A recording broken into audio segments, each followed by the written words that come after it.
As the temps start rising, I feel the familiar urge to refresh my closet, but I don't want to waste money on pieces I'll only wear once or for just one season. Thankfully, Quince changes that. Their clothes are timeless, lightweight, and far more elevated than anything else at this price. It finally feels like my wardrobe matches my standards. The best part is that Quince only works with factories that use safe, ethical, and responsible manufacturing practices and premium fabrics and finishes, so you get to look good while feeling good. I'm pretty excited that I have upgraded my athleisure wardrobe for this summer. I bought a sweatshirt and a pair of wide-leg flow pants that are two of the softest items I own, and I plan to live in them. So join me in giving your summer closet an upgrade with Quince. Go to quince.com/POTC for free shipping on your order and 365-day returns. That's QUINCE.com/POTC to get free shipping and 365-day returns. Quince.com/POTC. All right, Jill, it's the big day, the big reveal. Big day, new co-hosts. Not one, but two new co-hosts. So what do you think, Debbie? Do you think people have any guesses as to who our new co-hosts are going to be? Maybe. We left it a mystery on purpose, but there have definitely been a few clues along the way. And these are people that you guys have heard on the podcast before. Okay, you two, are you ready? Yeah, I'm not sure. What about you? I'm not sure, but there's no going back now. I think we're doing this. Okay. I got dressed. I put my pants on. We're recording. All right, let's do this.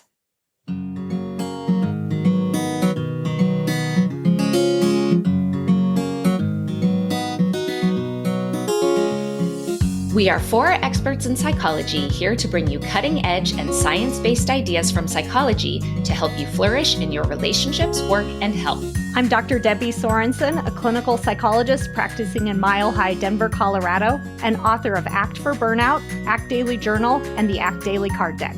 From America's Heartland, I'm Dr. Emily Edlynn, a clinical psychologist based in Chicago, Illinois, and author of Autonomy Supportive Parenting. Calling in from Vienna, Austria, I'm Michael Herold, ACT coach, confidence trainer, and author of an upcoming book on being a better conversationalist and making friends. And from coastal New England, I'm Dr. Jill Stoddard, author of Be Mighty, The Big Book of ACT Metaphors, and Imposter No More. We hope you take what you learn here to build a rich and meaningful life. Thank you for listening to Psychologists Off the Clock.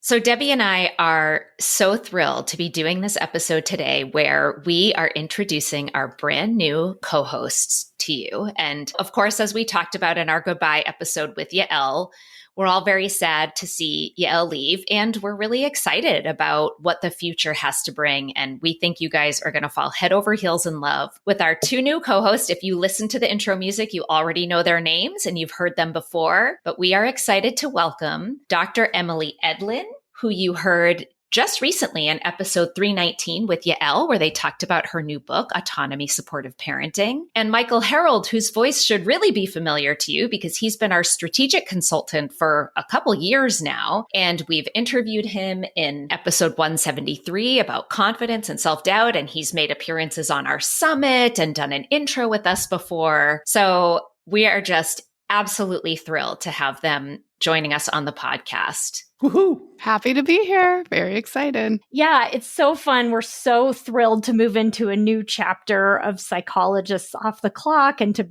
bring some fresh personalities and some fresh new ideas onto the podcast. It's been interesting. So I've been on the podcast since the beginning. I was one of the people who co-created it. And I've been kind of joking around that sometimes I feel like that person who comes to the party first 5 minutes before it starts and stays till the very end after everybody else has left, because I've been here through so many different iterations of the podcast as people have reevaluated where this fits into their lives. And we've had some changes of co-host and our team over the years. And every single chapter of the podcast has been really different and fun and amazing.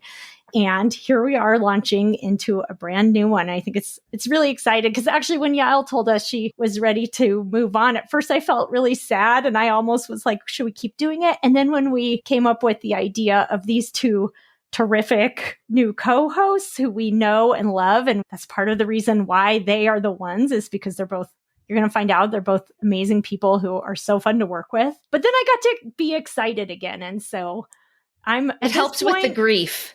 It helps with the grief. Right? Grief It helps with the grief.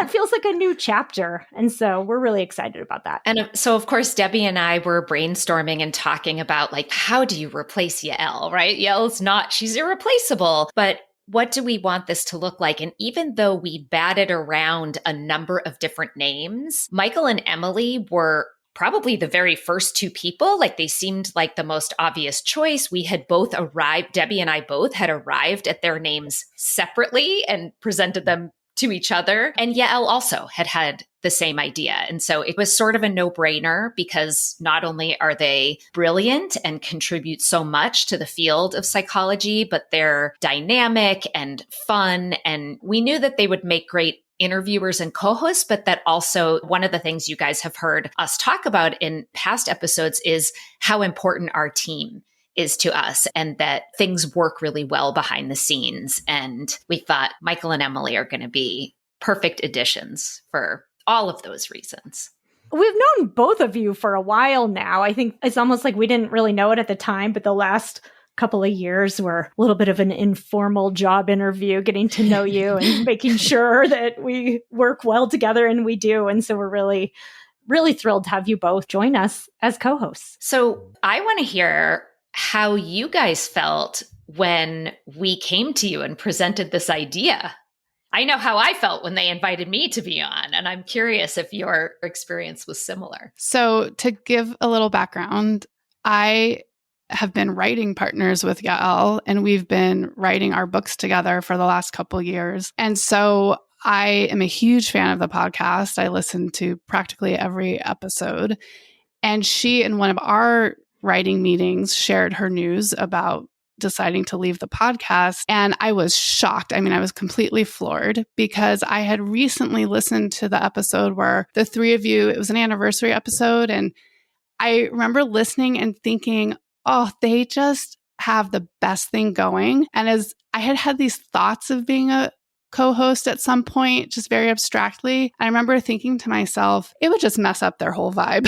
Like, it's just not going to happen. And, but then when she shared the news with me, I spent the next 24 hours debating, do I pursue this? Do I speak up? Do I go to them? Because I also have known Debbie and Jill the last couple of years as well. And I was getting up the nerve. I was working up the nerve to put my name in the hat.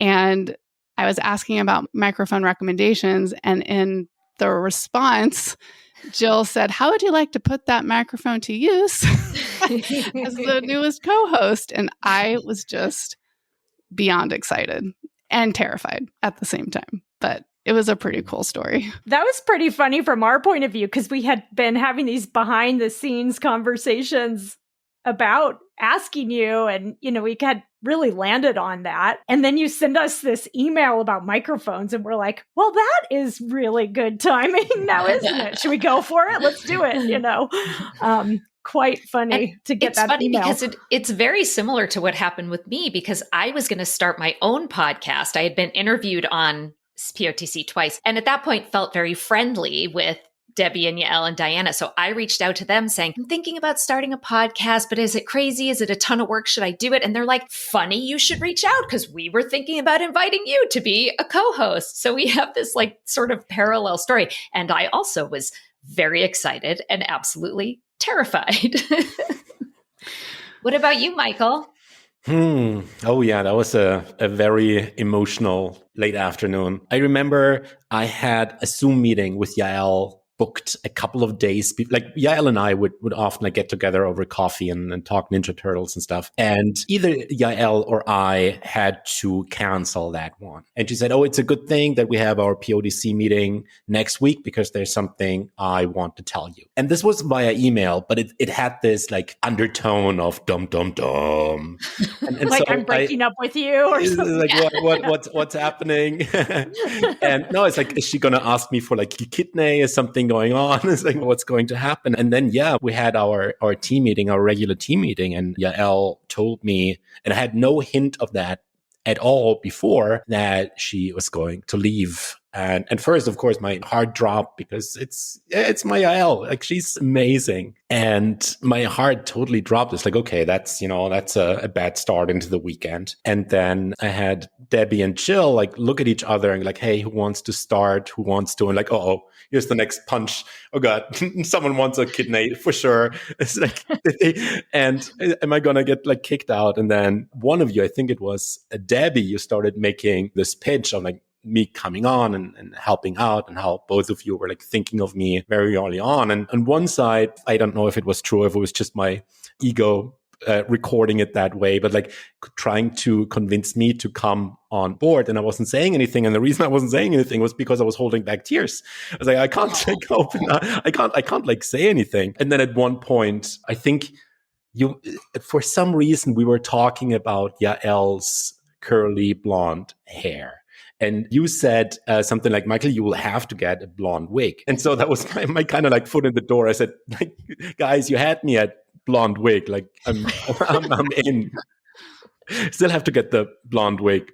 Well, we might let you off the hook on the blonde wig because, Emily does have the blonde hair, and she is very similar to Yael in some like kind of weird ways. So funny, I actually found out about the podcast because Yael was on internship with one of my closest friends from graduate school, who, as I was starting to write about parenting back in 2017, she reached out to me and said, you really should listen to this podcast. My friend from internship is one of the hosts. And so that's kind of where that started. And then I ended up meeting another author as I was trying to work on a book proposal and get into that space, who said, I'm friends with this woman named Yael. And I'm like, oh, I know who that is. And then it all just took off from there. So it is a very small world sometimes. I want to come back to the other ways you're similar to Yael, but just along those lines, I found out that my very best friend that I grew up with, but who I have not lived in the same area for decades, but my very best friend I grew up with, they lived near each other and knew each other as adults in the town where Yael lives. I mean, just such a weird connection. Universe. But you and Yael are both also parenting experts, and you write about parenting. You both have 3 kids that are similar ages. Yep. Right? There's Yes. so many funny parallels. So we'll try to make sure that we treat you as, your own very My own special person. But it's also also nice that with Yael leaving, we have like somebody, because she does most of our parenting episodes. Mm-hmm. And so I think that that's, a really valuable contribution, and that we'll have somebody who's still in that space, I think is really exciting. I'm still going to get a wig though. Okay, go for it. I feel like you should get a brown wig, because now otherwise everybody's going to be blonde except me. Like, I want you to be my twin. I was at an anime and manga con this weekend. I was so tempted to get like a pink wig, but only because I wanted to get like the horns as well. So I might throw some colors your way there. Well, if you do any of these things, we'll definitely be sure to post it on social media so that our listeners can see. And for those who have yet to see a picture or video of Michael, at the moment, I would say that you are more of the bald variety of person. The bald persuasion. Yes. Bald variety. The bald persuasion. The shaved head look. Okay, so our main goal for today's episode is really for you to get to know Michael and Emily a little bit better. They've both been on the show before, but we wanted you to get to know them both in terms of the work that they're doing, but also who they are as people, so that we can orient you to these voices that you'll be hearing from now on. And so we're going to start with you, Michael, and woohoo. Yeah. So Michael, we'll start with the professional side of things. Can you just tell the listeners a little bit, especially the ones who maybe didn't catch your earlier episode where you talked a bit about this? Tell us a little bit about your professional journey that led you here. Oh, yeah. So I have to say that I definitely did not see my career unfold this way. I think the reason that today I am a confidence trainer and conversation coach is that every probability curve has a far end, and that's me. Originally, I was coming out of the film industry. It had been my big dream ever since I was a teenager to work in the film industry and make Saturday morning cartoons. And that's what I did until 2013. At that point, I was working on shows for Nickelodeon. I was living in New Zealand. I was working on Kung Fu Panda and the Penguins of Madagascar. I was making shows that I just loved and that the kids loved, and that to this day, my nephew and my nieces are watching on TV, and they're like looking for my name in the credits. And that was a really great career, and I enjoyed it a lot. And I also had to often think about my younger self, especially when I was a teenager or maybe 10 to 14, 15. I had a really tough time growing up with a physical disability. I have a neuromuscular condition called spinal muscular atrophy. And so as a kid and as a teenager, I was always the slowest. I was always the weakest. I was always the one who would fall over if you gave me a little push. I would always be the one who was singled out in physical ed. And I felt for a lot of my life like the outsider, and that there's little hope for me to live a meaningful and fun life. And there I was 20 years later. I was living in New Zealand. I was sitting at the beach. I was working on these amazing TV shows, sitting at the beach during my lunch break.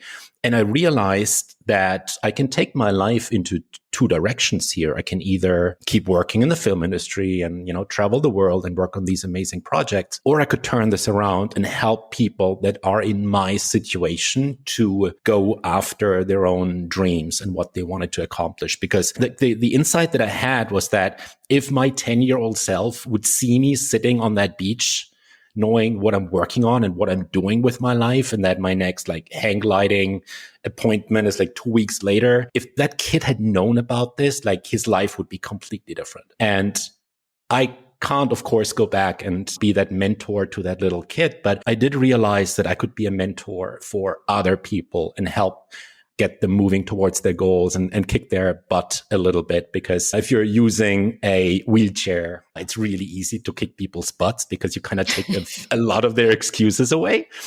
And so that's what I was doing. What I did, I left New Zealand. I came back to Germany, where I'm originally from, and I became a public speaker. Now, I have to say, I didn't become a public speaker because it was easy. I became a public speaker because I thought it would be easy. And what really happened was that leaving one career and jumping into another was quite a big transition that asked a lot of me. I had, with all the struggles that come with building a new platform, building a new brand, I got one really big stroke of luck when I was chosen to give a talk at TEDx. What's the title of it? What if I had a time machine? What if I had a time machine? We'll link to it in the show notes. It is well worth your time. It is so incredibly moving and inspiring and just amazing. I highly recommend everybody check that out. So, Michael, how did you transition this, public speaking and wanting to help other people? So something that I've learned when I first got introduced to acceptance and commitment therapy, or ACT, was how incredibly helpful that is to develop confidence and to be able to step outside of your comfort zone. And after this TEDx talk, I got introduced to a meetup that a couple of people were doing in their living room. And this is a long story, so I'll invite you to listen to my episode. What was it, Jill? 173. I talk about that story, so I'll spare it. But needless to say, I learned about acceptance and commitment therapy. I was reading into the available books back then in 2015. There weren't a lot of non-clinical books on the matter, and I devoured them all. And I worked more and more as a coach in that field, helping people. First, I worked on my own because I needed to build that confidence. And then I found more and more people coming to me and asking for my support, asking questions on how to deal with the inner critic, how to deal with overthinking, how to deal with anxiety, and so on. And I found that I was actually pretty good at helping them out. And so before I even knew it, this turned into my new profession. And I started my own little podcast. I interviewed people that I had never heard of before, but that published with New Harbinger. So I had Emily Sandos, I had Stephen Hayes, I had Kelly Wilson. I didn't know who they were. They were just publishing with New Harbinger, so I thought I'd invite them on my podcast. And the next magical moment for me happened when I went to the ACBS World Conference 2019 in Dublin, where I missed Debbie and Jill because I didn't know you at the time, but I did find a note that I wrote. I just found it recently, and it said, "Check out Psychologists Off the Clock. It's a must listen." So that's how I found you. And now I didn't know that story, Michael, that, the three of us were there at the same time. Jill and I met very briefly there, but it was before we really had much connection. Michael, you were there too. Had we known, we could have had coffee together. Yeah, well, I didn't even know who you were back then, unfortunately. But suffice it to say, I had my POTC binges on the couch for many a weekend afterwards. Yeah, and so now I am an active member at ACBS. I'm the president of the coaching special interest group at the ACBS, which has over 1,000, I think, coaches by now in there, or let's say non-therapists.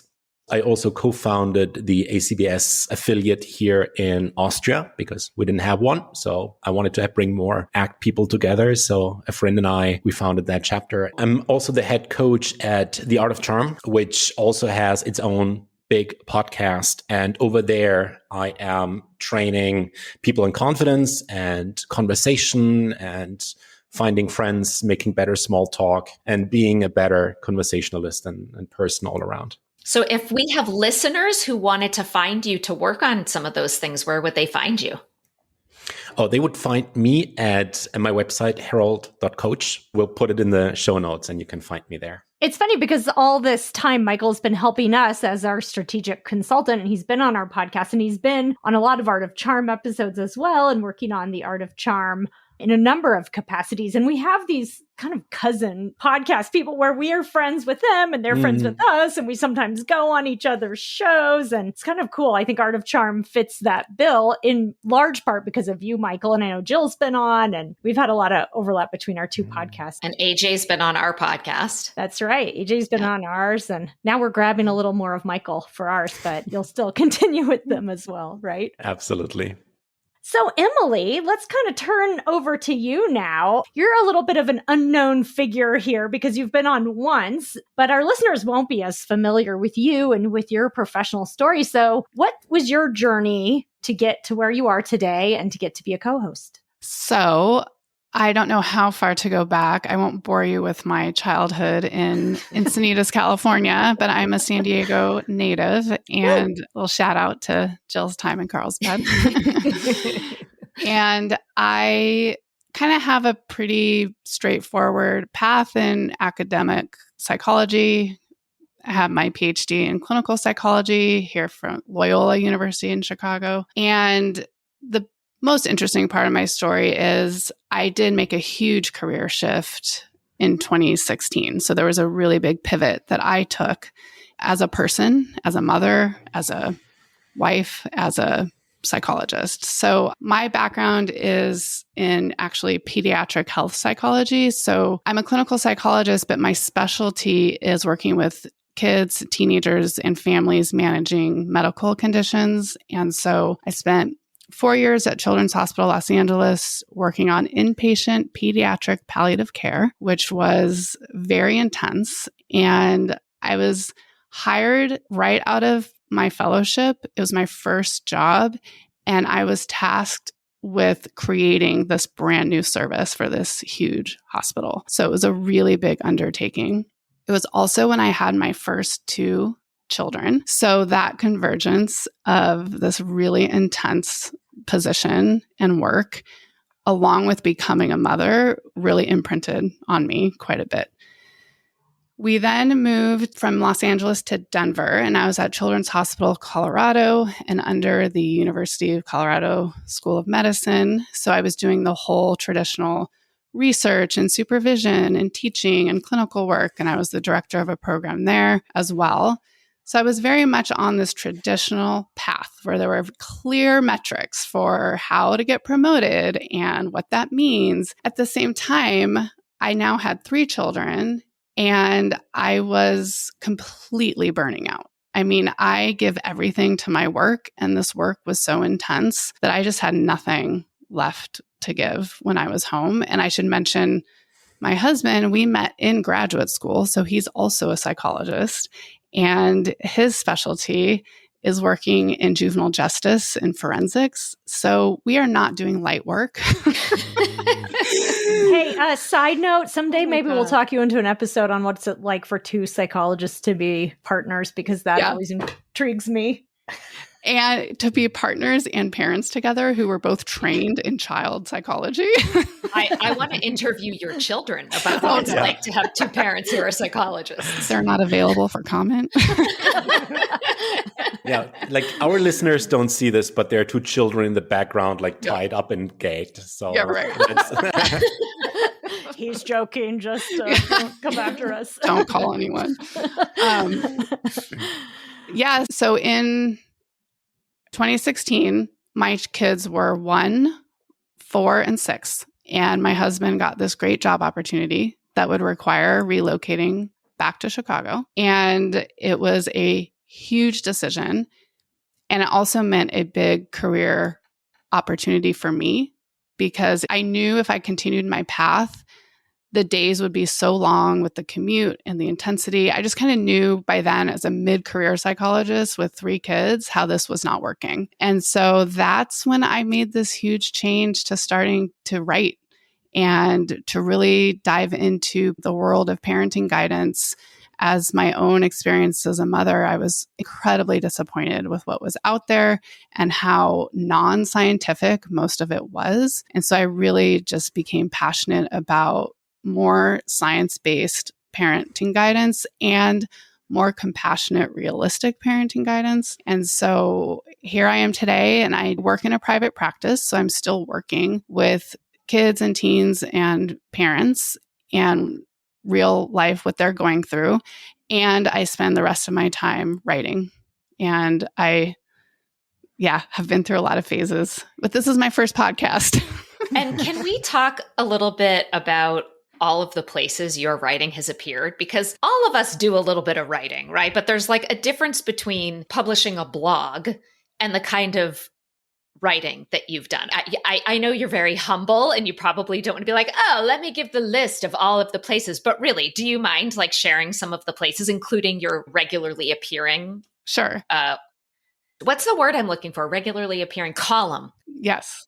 So I started with a blog called Art and Science of Mom, which is still going, just FYI. But in 2019 was hired by parents.com to be a regular parenting advice columnist.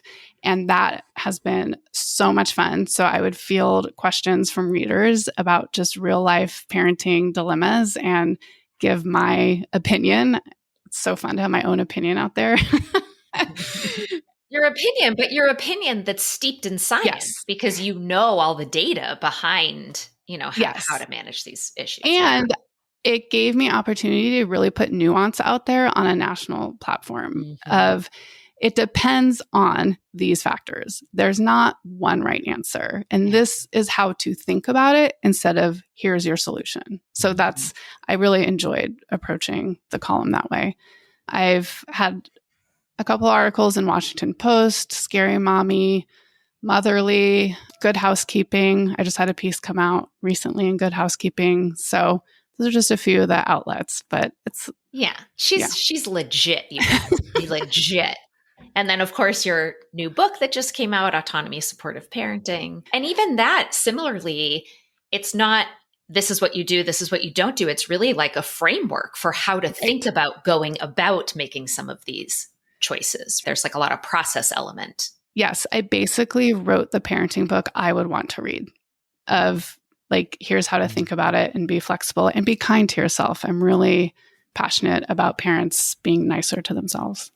And one thing that you're doing that I think is so in line with the mission of our podcast is that you have this amazing knowledge base and all this clinical experience and experience as a mother, and you translate it. I mean, you put it out there in Good Housekeeping and on your blog and in your book in a way that is very digestible to people. I mean, I got a sneak preview of your book and it's so readable and it's so relatable. And I think that that is a very similar mission to what we're trying to do here, which is to take all of this knowledge base and give access to people who aren't going to read the journal articles, who maybe aren't going to even read the, 400-page books, but to make it as accessible as we can. And so I think it's a really natural fit, not just because you have so many commonalities with Yael, but also because it's clearly an important mission that you also share with us.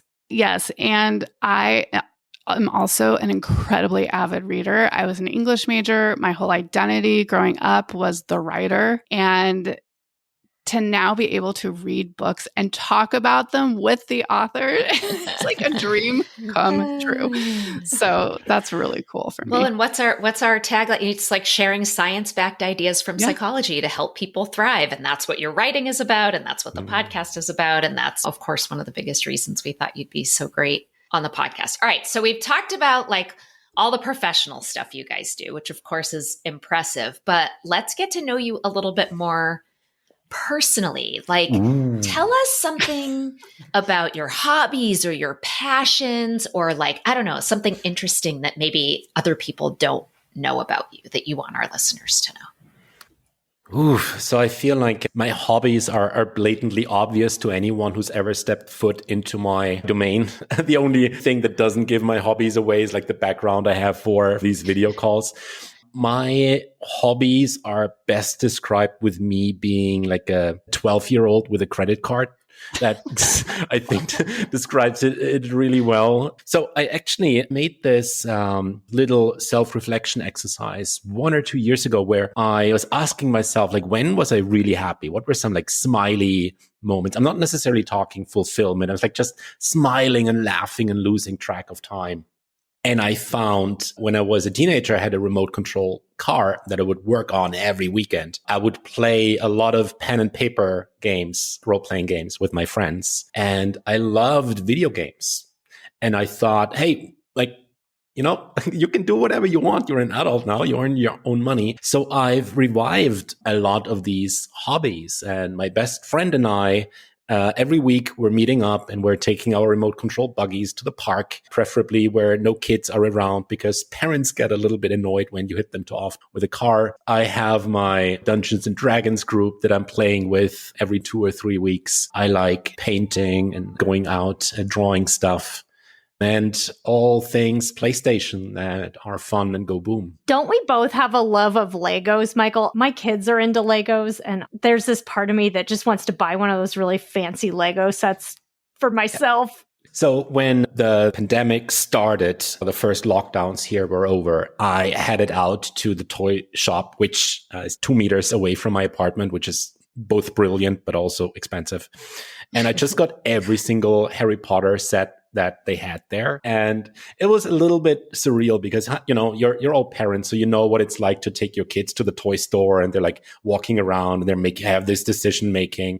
And there is, Michael, I just go in, I grab 2 packages, I head back out. And then 2 days later, I'm going back in, I'm grabbing the next. So I built like the entire Harry Potter Lego castle thingy, Hogwarts School of Witchcraft and Wizardry, which gave my cleaning lady a heart attack. Because when she was like dusting, she was like so terrified of like knocking things over, and then suddenly the alchemy tower would be next to Hagrid's heart because she sort of kicked something over and tried to put it back together, hiding the evidence. So every once in a while, yes, the Lego comes to me as well.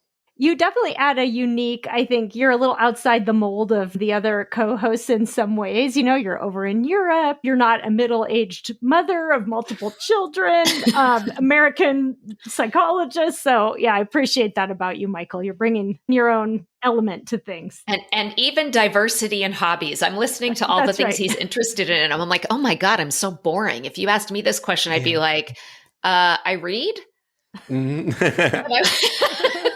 I wouldn't have a lot of other things to say. Definitely no remote control cars, although that does sound very fun. How about you, Emily? Tell us a little bit about your personal self. Well, I'm glad you said that, Jill, because I was feeling very hobby insecure. I was like, time for hobbies? I try and like seize any spare 10 or 15 minutes to read a novel. Like I always have 4 books going at a time, typically, depending on my mood. And so whenever I have a chance, I just kind of grab and sit down instead of waiting for, a half hour of quiet and no interruptions. I just have come to finally accept that's not going to happen. So my so-called hobbies are exercising regularly because it makes me feel good, getting good sleep because that also really wrecks me if I don't, and having that downtime with books. My husband and I have a little ritual of, Netflix and Hulu shows that we enjoy together. We're really into really good TV. That is one of my pastimes. I admit a little trash TV on the side. No judgment. No judgment. Yeah. No judgment. Judgment-free zone. We all have our guilty pleasures. That's a definite guilty pleasure. So do you listen to audiobooks? I do sometimes, and I do listen to a ton of podcasts. I also have 2 dogs, including a puppy. So there's lots of dog walks going on. I only recently got into audiobooks. And so that's like if I'm cooking or, doing things that are otherwise like not the thing I most enjoy doing, I listen to my audiobooks and tune out the world. My new hobby is to weed out in my backyard and listen to audiobooks. And the only reason I can stand doing it as long as I can is because of the audiobooks. Oh, that's such a good idea. I've been noticing all the weeds in my yard. And I'm like, oh my God, I probably need to go weed. And I've been dreading it. I am totally motivated. Now I actually want to go weed my yard now that you just said that. I think I just had the language barrier kick in a little bit because when Debbie said, I go to the yard, what did you say? You go to the yard and you weed out. I'm like, is she allowed to say that on the podcast? Like I wasn't sure. But apparently I was. Not that kind of weed. No, you made that clear. Either that was a really good save, Jill, or you made it clear. It's so funny. See, that's another reason we appreciate Michael. It was beautiful. It was a beautiful picture in my mind, though, Debbie. I'll still treasure that picture. That's Debbie, the hobby that we weed and read. Weed and read. I am in Colorado, which was kind of a pioneer in the That's true. Space. Legalization. Anyway. That's true. All right. So we're coming close to the end of our time. So we thought it would be fun as another way for our listeners to get to know you is if we did kind of like a speed round of questions. Would you guys be up for that? Woohoo. Yes. All right. Okay. What do we win? So, what's the grand prize? Well, Debbie and I are going to pick which one of you had the better answers, and we're going to give you 5 points. 5 points. How many points do I need to get a pony out of this? A lot of points. A lot. Okay. How about this? You'll also be co-host of the day. Okay. Oh, there you go. Day award. So if we do a lightning round each episode, I might have a pony in like half a year if I win all the time. Doable, right?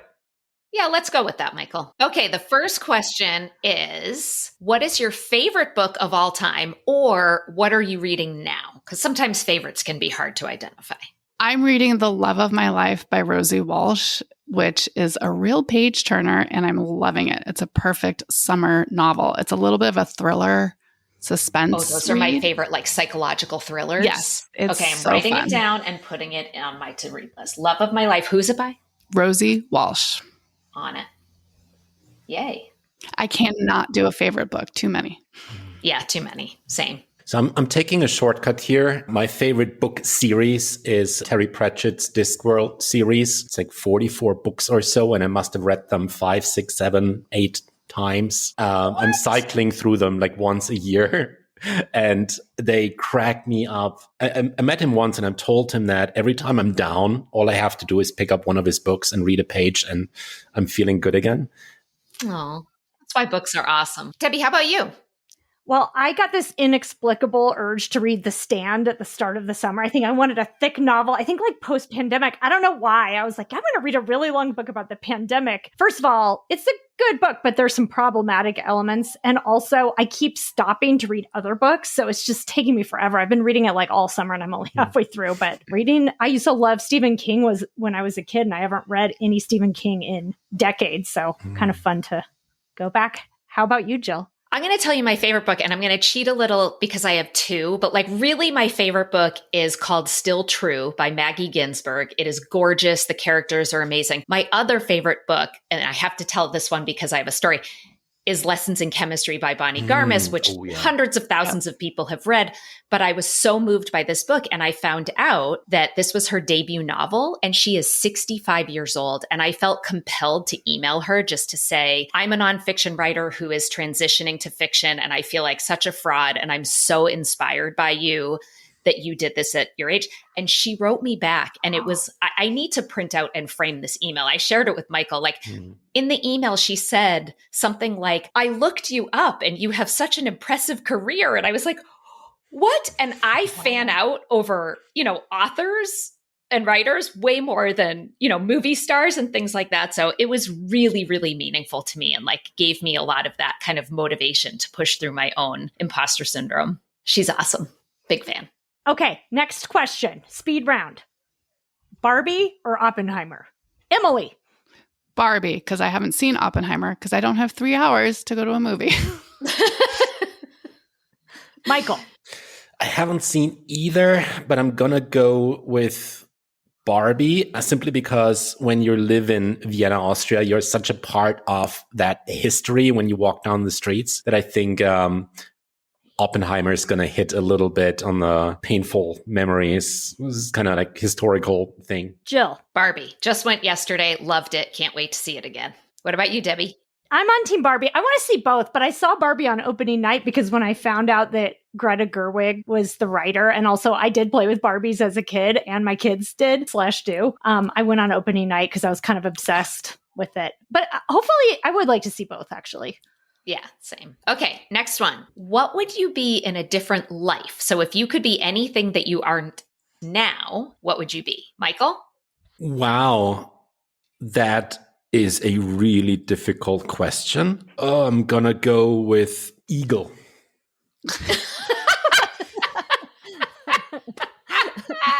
Just going like straight off the reality clip here. Yeah, like, I was going like superhero. Don't limit yourself. Yeah, that's I love it. Well, that makes me want to completely change my answer now that I know that we're like not staying in the plane of like, I thought we were talking about like roles.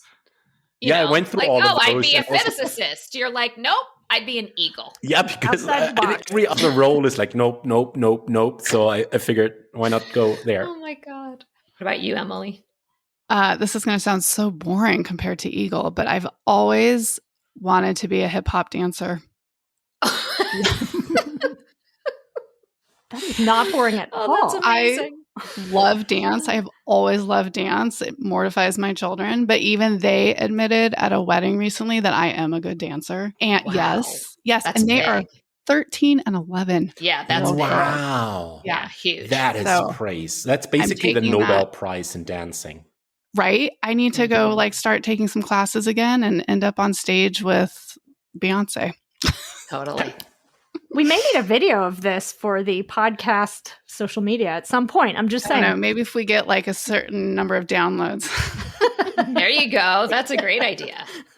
Tell all your friends about POTC and we'll post a video of Emily twerking. Or not. What about you, Debbie? My fantasy non-psychologist job is even more boring, but you book nerds will understand. It used to be librarian, but I feel like the library is actually, I've been hearing about all these librarians with burnout, so I've changed it to independent bookstore owner. Ooh. Yes. Yeah, that's a good That's one. the stuff rom-coms are made of, Debbie. Right. I know. How about you, Jill? Well, I mean, before Michael said eagle, I was going to say fiction writer. Like, I'd love to just be able to support myself and my family writing books, but, not many people can do that. But if I was going off the plane of reality, I just want to be a dog. Like, they just have the best life. All they do is like play and get loved and eat and run around and cuddle. So, yeah, that's that. Okay. Well, we'll work on it, guys. Okay. Next question. This one you can also choose. Either most interesting place you've ever traveled, or if you could go anywhere on a trip soon, where would it be? I have always wanted to go to Fiji and be on one of those, like, where you can see the ocean beneath you, huts. Yeah. And resort-like. That is my dream vacation. So That'd be maybe amazing. someday. Like Yes. the glass floor Yes, of that's the hut. what it Yeah. is. Yeah. Those are so cool. Michael, San Diego Comic-Con. Jill? I'll say the most interesting place I've ever been was just this past May. I went to Iceland, and it truly feels like you are on another planet. And I always say, like, I don't normally want to go to the same place twice because there are so many places to see. And my husband and I are already planning a trip back so that we can take our kids so that they can experience it too. It's incredible. Mine is, I did one of those, I had a honeymoon a year after I got married because we didn't have enough time off and couldn't afford to go on an immediate honeymoon. We did a couple days up in the mountains camping, but a year after I got married, I went to Thailand and Cambodia, and it was amazing. It was a great trip. I'd love to go back, and just beautiful beaches in Thailand. And then Cambodia was just such a fascinating, there's been so much heartbreak there, but it was a really interesting place to see the temples, and just the people had been through so much. It just stands out as such a meaningful trip. And that was a while ago now. That was quite a long time ago. So I would love to go back. It was it must have been about 13 years ago. So. All right. Well, we need to start talking about a POTC retreat. Who's leading the hip hop dance workshop and so on? I mean, obviously, Emily. There's a really good Bob's Burgers episode. I'll just copy that hip hop teacher. Anyone who's a Bob's Burgers fan will get that reference. All right. Last question. What is a fun fact most people don't know about you? Emily. When I was, I think 9 or 10, I was on a talk show called Stanley Live. And I was interviewed on stage. Why did they interview you? This is kind of embarrassing, but it was about gifted kids. And I went to this school, and honestly, I've never felt so much like a zoo animal. The questions were like, do you feel like adults talk over you like a piece of furniture? And I remember that question vividly. And I just looked at him and I was like, no. Oh my God, I love it. Famous at a young age. So there's a tape somewhere. Ooh. Tell all your friends about POTC and we'll release the tape of Emily on a talk show at age 9. So basically we're trying to reward listeners by embarrassing Emily in every there's a theme here. Welcome to the podcast, Emily. You're going to love it. What about you, Michael? So I don't want to say I ruined Sean Connery's career, because I certainly didn't all by myself, but I did work on what I think was his very last movie. He produced it and he was the main actor, animated movie. And it was just between the three of us, like, we're not going to release this out into the world, right? It's such a horrible animated movie that even I myself couldn't finish watching it. And I feel like this guy has done like so much work in the film industry and his career. And then his last movie is like such a bummer. And my name is in the credits, but I was young and I needed the money. So there you go. There you go. Debbie, what's your fun fact? I was born with a floating rib. So one of my ribs like sticks out, and it does, how the ribs typically curve back in? I have mine sticks out and pokes. Hardly anyone knows this about me. But it's kind does of it hurt? Weird. It doesn't really. I mean, I literally forget I have it for years on end, but every once in a while it gets kind of like bonked, and then it kind of little. Can you see it? Like if we saw you in like a bikini, like would you see it poking out? If I drew it to your attention, you would. I don't think it's super noticeable, but you can definitely see it. So we have to do. So the next host episode we do in bikinis, and then we'll be able to see. I think not, but if we're in Fiji, welcome to. Okay, Fiji. Got We're in Fiji. That's a deal. Deal. Jill, what's yours? I would say mine is that I have a streak of white hair that I have had since I was probably about 8. And we're not sure if it is genetic. It has a name. It's like a sunburst or something like that. I always forget what it's called. But it happened to come out shortly after I was hit by a car on my bicycle.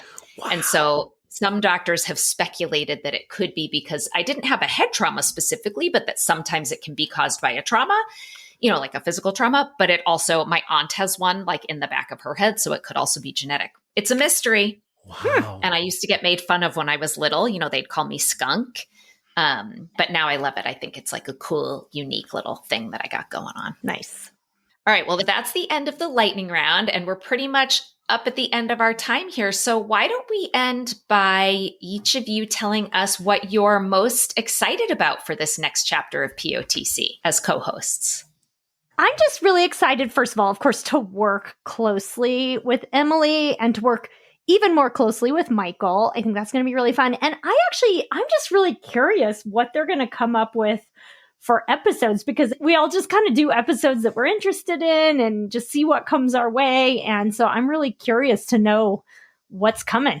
Yeah. Well, I would just ditto that and say that, like, I'm so excited to learn from them because I learn from you and Yael all the time, and I'm excited to learn from Emily and Michael. But what about you guys as new co-hosts? Honestly, I'm one of those people that gets really bored easily. And so I love this idea of a whole new skill set and a whole new landscape to figure out. And I'm really excited to grow in this brand new way as I'm like in my mid 40s and just exploring more career options. I think it's really cool and exciting. And I am really looking forward to being part of this team. I love teams. That's awesome. Yay. Michael? Yeah. So I feel like for once I don't have any words. So when I made the first plans for who I would want to interview, like a lot of authors and researchers and so on, like immediately came to mind, and I got really excited about that. And also just this mindset that when I'm reading a good book, or I find a book in the library or in a bookstore that looks really interesting, now there's this ability to reach out and interview that person. So I guess I'm lost for a clear answer here, just because there's like so much happening, and I'm glad that we can take it like, one piece at a time. Our first episode together today, and then recording my first interview and so on. So, baby steps, because there's a lot of stuff coming our way. I think that's going to be really great. Yeah. Well, we think you guys are going to absolutely kill it. And I know the listeners are going to just love you. So thank you for joining us, and welcome. Yes. Thank you. Thank you for this warm welcome. I've been smiling this whole time. And to our listeners, thanks for listening to this. And we hope you are as excited as we are about our new team.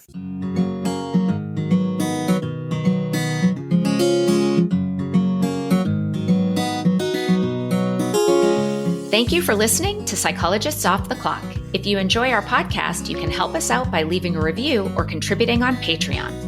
You can get more psychology tips by subscribing to our newsletter and connecting with us on social media.